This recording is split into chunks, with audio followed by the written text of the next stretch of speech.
That's fine. Yeah, you have a podcast. Come on. Well, we don't need Great DJ. whoever the host was. He's gone. We can ask. We can sit down there and have them ask questions. How's that? Yeah, definitely going to do that. We do have experienced a little feedback issues, so I have to be careful going down into the crowd. But we have Leatherface, Predator, and Scream, Ghostface Killer is here. Hey. Ghostface Killer was in Wu-Tang Clan too. I don't know if y'all knew that. That's right. So, yeah, here they are. And so, I mean, you guys know the movies. They're iconic. They're legendaries. These are legends sitting right here. You got to be really tall to be Predator too. Look at that. This guy's like 6'12". 6'9". See? There you go. On a bad day, he's 6'9". On a bad day. That's without the platform shoes. Now, Leatherface, you are selling these, right? You're selling these? Yeah, so let's do the story. So if folks don't know, in 2003, which is our 20th anniversary right now, I was cast as Leatherface. And I get through the first kill, the Kemper kill, and then I got heat stroke. And then another guy came in to replace me. But so when I go to cons, I try to bring the sledgehammers because they're pretty cool. And since I killed Kemper, we call it the Kemper kill. Yeah, we have a couple sledgehammers we try to sign for the folks because it makes for a good wall hanger. You think so? Instead of a body, this is a lot lighter. I want to make a little noise for Latrim right there, folks. Yes. Thank you guys for coming out. I hope you all enjoying the show. I just hopped on the stage. Yes. Dead silence all of a sudden. So, okay, gentlemen, let me ask you this. Every single one of you obviously really enjoyed playing your characters, and we were just talking about, the kill. What was your favorite kill, and what was going on that made it a really good experience for you? Go ahead, Big Man. What was my favorite kill? Within Prey, it was for those that have seen it, the indigenous fight scene. It was probably my favorite kill because I got to lop his head off, and they actually had a severed head, and it was a really fun scene because it was actually the training for the scene that made it memorable because we had to do a whole sequence of events using weapons, and I was essentially blind. I could only see through two little slits, and so the actor that I'm fighting with has to actually know all of his movements or I'll actually hit him with the weapon. So, yeah, high stakes. And it's not even poker, high stakes. Lee Waddell. Good question. So, I'm going to go with Scream 1 when I kill Henry Winkler's character, Principal Henry. Yeah, you guys remember that when I killed the principal? Yeah, a lot of thumbs up on killing the principal. Politically incorrect, but it's okay, we're going to go there. Who does not like, I mean, listen, I've wanted to kill Henry Winkler since I was a kid. You got the actual chance to do that.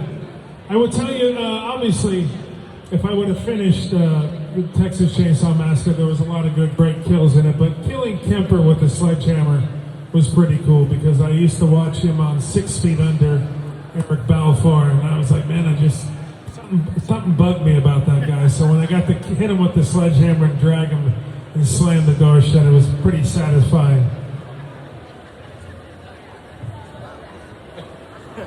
All right. I feel like therapy is coming with us all. So, when you guys all got your characters and you were casted, obviously, you went through the casting calls. When you actually heard the news that you got to play these characters, what was going on? Were you really excited about it? Were you just like, oh, it was another part? What was going on inside your head mentally? So, I wasn't cast in a sense. I had experience with, I'd done a lot of Wes Cravens before this, so Wes knew me. Tony Caesar, his stunt coordinator, second year director, good friend of mine, so he knew me. I worked with Drew before, so she knew me, so it was really easy fit for me to be popped into that scene and play that person at that time. But what was really cool was to sit down with Wes and Tony 20 minutes before we rolled cameras and really dive into what is and how who is and all that stuff and what Ghostface is. So that was neat to develop the character the way Wes envisioned it at that time almost 30 years ago. Well, I was cast as the Predator in 2018, and I'll bring up that story because it's more interesting. Actually, no, they're both interesting. But in that one, I got flown to LA, and we had to do a 7-hour audition with, I think it was 4 guys from the United States, 1 Canadian, and they were all 6'9", 6'10", 6'11", and all like martial artists and ex-basketball players. So all of them were like top tier in whatever they did.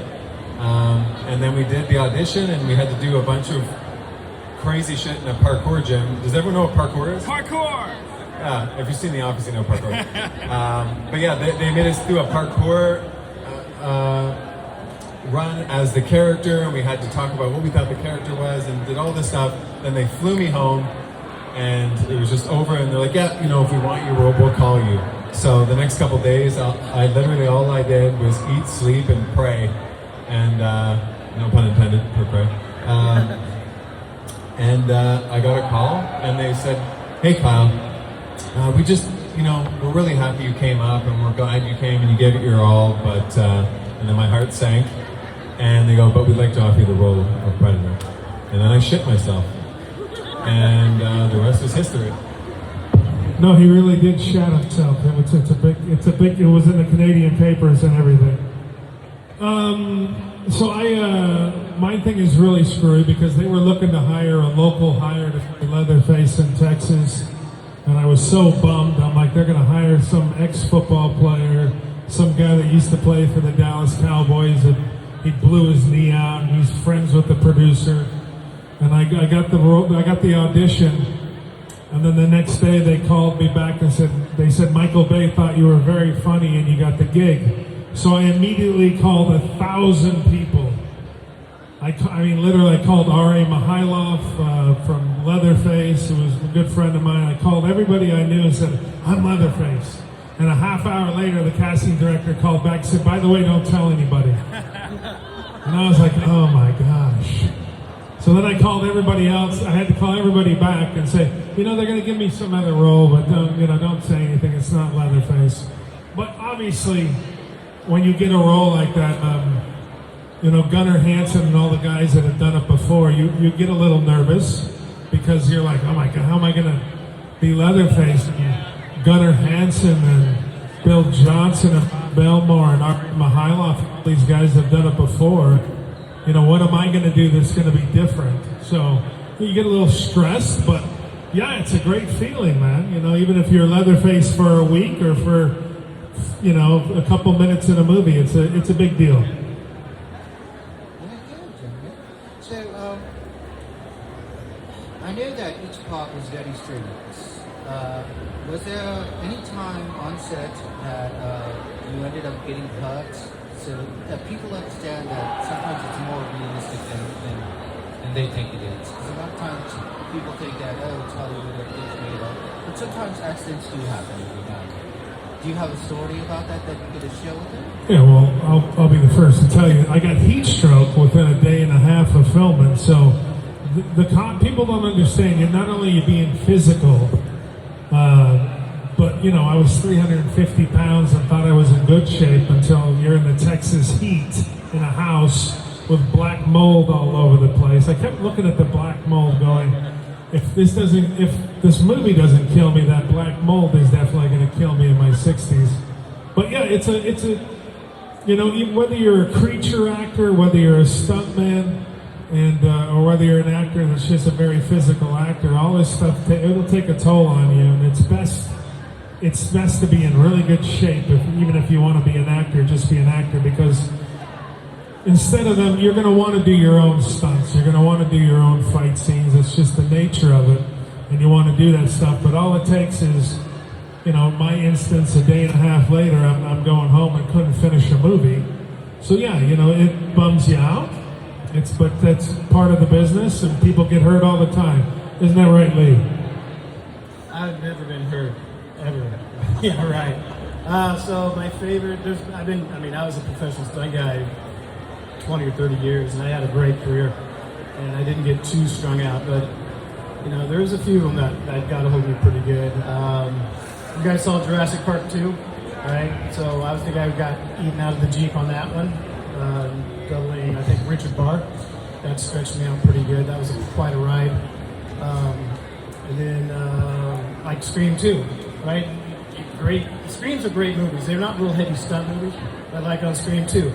I did like they brought me in to do all the fun stuff with the detectives and the cars and crash and all that, guys. Remember that Scream 2 sequence? So that night started off with me punching the window of the detective car and the glass didn't break. It broke my hand. Then I ran the car into the K-bar at 25 miles an hour. That hurt. And then I'm tired and pissed off. And then Nev and Wes are having this incredible scene where she's climbing out of the car. Remember how intense that was? It's super, just a great scene.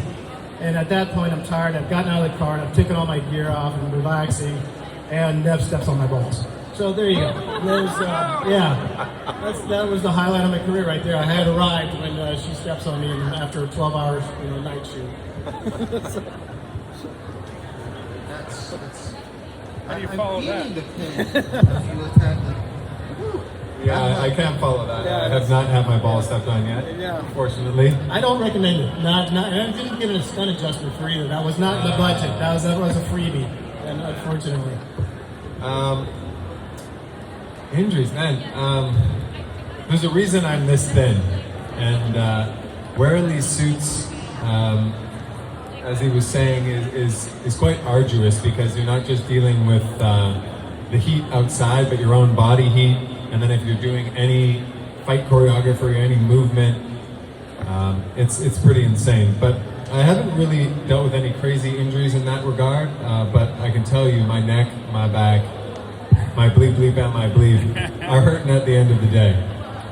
If you look at a lot of the guys, like he just said, the way he's built, if you look at a lot of the guys like Doug Jones, who's one of the most famous creature work guys there is in the business, and you'll see that these guys stay thin and they stay in really good shape because to put these costumes on, and especially if you've ever seen something, what he was wearing or what Doug Jones and some of these guys wear, it's so,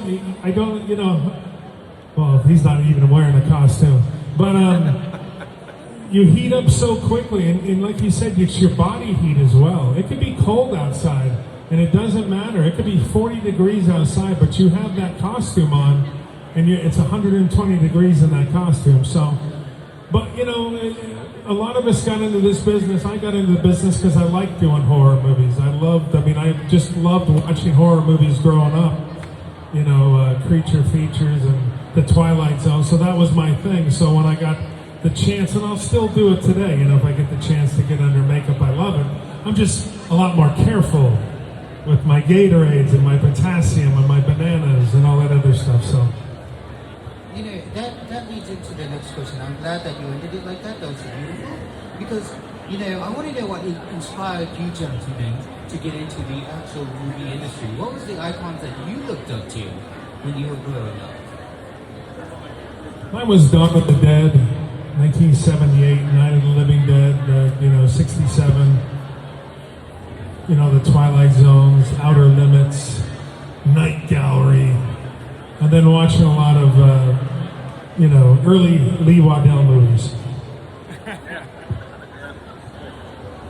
I'm of a different generation. I grew up, I guess I was a teenager in the 90s, and I grew up with, the Jurassic Park. It was a really golden age, honestly, growing up in the 90s. So I grew up with a lot of, the Jurassic Parks, Are You Afraid of the Dark, and Predator. I watched Predator 1,000 times in my life. So when that opportunity came, it actually didn't even feel real because I could literally quote the entire movie from front to back, as I'm sure most people here could. But yeah, honestly, I grew up in a golden age of film, so it was just watching performance in general. I didn't know I was going to have this niche as to be a creature performer, but I had watched Doug Jones without even knowing it, watching the Mac Tonight. He played the old Mac Tonight commercial for McDonald's, which is probably before I went here. But yeah, I knew that I wanted to be in film because I love performance, and I love the feeling that I got from film. I wanted to give to people, and so it was a pretty easy choice for me. Yeah, I take it back to even the the platinum era of filmmaking, before the golden era. So I grew up on black and white horror, all the Universal, love that stuff, and I used to love those Universal monsters. So I grew up watching that with my dad, right? So that was cool stuff. And then when I started getting into film and photography, like junior high and high school, it was a really easy jump. And so by the time I got out of high school, I had a choice. It was either go make movies and have adrenaline or go in the Army and have adrenaline. I just took the paycheck, which was making movies. Either way, I was going to get adrenaline. That's how we got here. Very nice. So, I'm sorry guys, I kind of took over and started talking and asking questions on my own. Does any of you all have questions for any of these gentlemen? This could be a once-in-a-lifetime opportunity to ask them anything. Because these gentlemen have a lot of knowledge, very iconic characters that they played. So, let's hear it. Right down there, right in the front. Please don't get feedback. Okay. I have a question for third one. Number 3. Yes. It's the dating game. All right, here we go. Door number 3, here we Let go. me tell you this here. You the best actor in screen. I am very like your all the screens we said. Hello, City. We the film scary movie. I watched them all. I think I see the new one.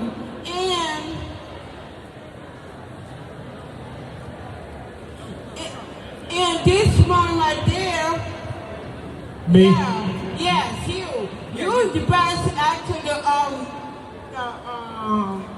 Leatherface. Yeah.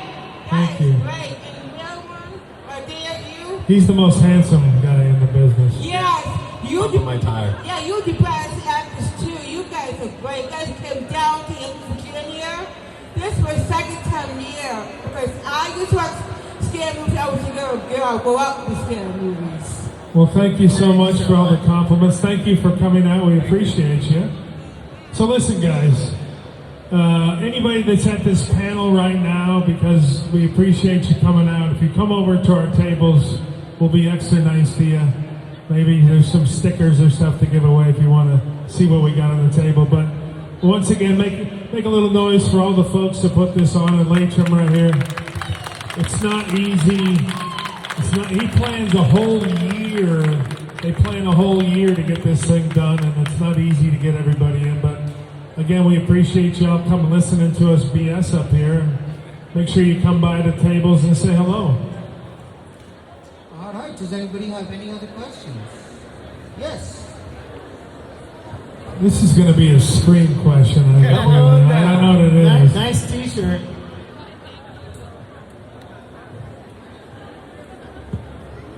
Okay, so my name's Ruby. I did a lot of the stunt work, and that's through most of it.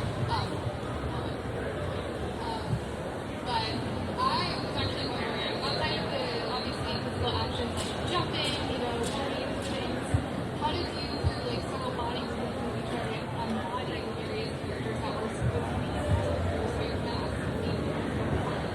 All right, say that second half again. Yeah. So, outside of obviously when you're jumping, running, all that, how did you kind of physicality try to embody some of these characters you were kind of performing as those things? All right, so I'm hearing you because I'm on the other side of these speakers from you guys. How do you prepare for all the physicality? Yeah, physicality. No, yeah, okay. So how do I prepare to jump around and act like I am? How do you embody the characters? Right. So I have this very strong martial arts background and very physically active. So the physicality part, all you have to do is marry up the character that is. So like when Wes and I sat down and developed out the original Ghostface, right? One of the key takeaways when he and I sat down and talked about it originally was this guy moves like a phantom. Right? So growing up, and I just segued immediately, I took the original Phantom of the Opera, right? Universal, right? And I go, that's how that guy moved, right? He moved with command, authority. He was very swift in his actions and the way there wasn't any clumsiness involved in that character at the time. So that was my takeaway when he said that. I really keyed in. So I took okay, well, that's how a Phantom moves. He's really fast and accurate and aggressive. And you'll see that in the opening sequence when I'm moving around the house before I really start chasing Drew outside. Very quick on my feet, very aggressive. So that's kind of how you marry those two parts. Good question. Next question. All right.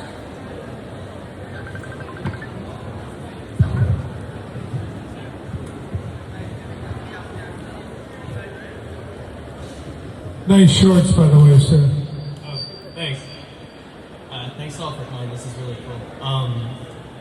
I was wondering, aside from your own movies, your own properties, if any of you had a favorite horror character or a story that you love to see as an audience. Yeah, one of my favorite characters and something that really inspired me that is a very small movement-based nuanced character is the Bunny Man from Donnie Darko. It's one of my favorite movies of all time. So, and I take a lot of inspiration from the energy of that film as like the basis for a lot of the characters that I've played. Because I just love subtlety. Subtlety in characters, I feel like, is a very powerful thing, and that's something that stuck with me.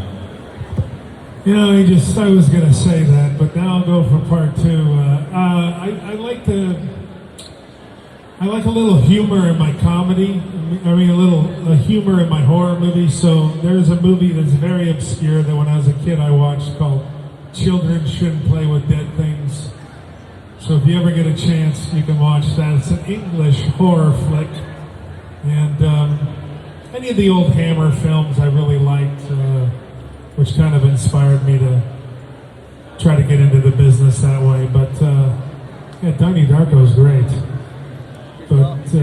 But yeah, any of the old Hammer films, any of the Universal monster stuff, I really dig it. Yeah, good question. I think my all-time horror film that I love the most is Original Creature from the Black Lagoon.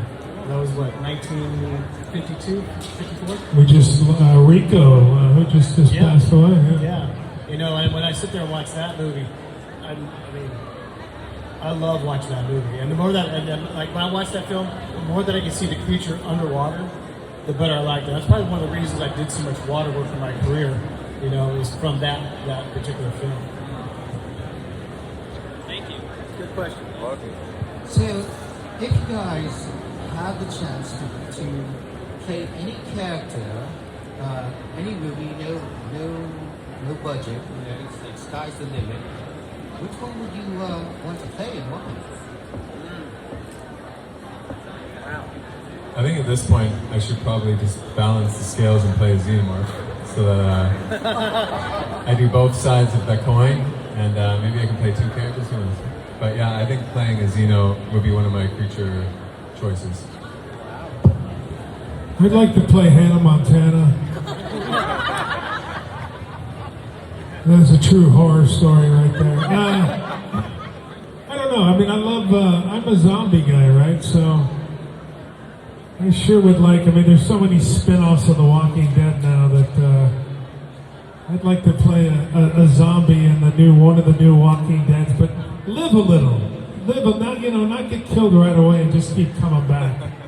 That redneck zombie that keeps looking at the motorcycle all the time.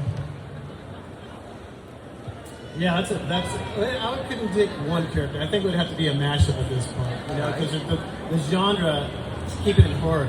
Horror is so wide, man. It's such a broad brush, right? You know, so I couldn't sit there and go, yeah, I'd take that character and run with it. It'd have to be like a little bit of Creature of the Black Lagoon. It'd have to be a little bit classic Frankenstein, right? It'd have to have something to do with, I like fire. I did a lot of firework in my stunt career, right? A bunch of fireworks. So we'd have to have something, somebody's got to burn up, right? So it'd have to be a mashup of 5 or 6 iconic characters thrown into one. Whatever that big morphosis would be, I don't know. But that's how I play that. I take some of the elements out of everything. Let's stick it into something big and bad and go with it. Kind of like the Super Strauts of Marvel. You know, they got all the characters that are all thrown in one. I'm going to take that back. I do know something that I really would like to do. I'd like to be Art the Clown's illegitimate redneck brother in the Terrifier 3. Terrifier 4. Terrifier 4. Yes, that's fine. But that would be, I really love that character. If you guys are old enough or brave enough to go watch Terrifier 2 and 1. But besides that, I'm going to go back to the table and say hello to everybody. So if you're all right with that, make sure, folks, you come say hello to these guys. Put your hands together. Lee Waddell, the big man. Ladies and gentlemen, keep your gentlemen at home. Everybody did really well. Thank you guys for coming. So come see us over at the tables.